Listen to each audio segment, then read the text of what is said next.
ISR has always adapted to war's demands.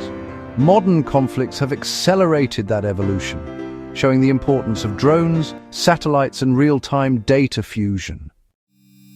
We've seen how ISR defines awareness: drones scouting contested zones, satellites tracking movement, and AI spotting threats before humans can. But conflicts also reveal challenges. ISR networks face jamming, spoofing, and cyber attacks. Drones can be shot down or hacked. The race between offense and defense is constant.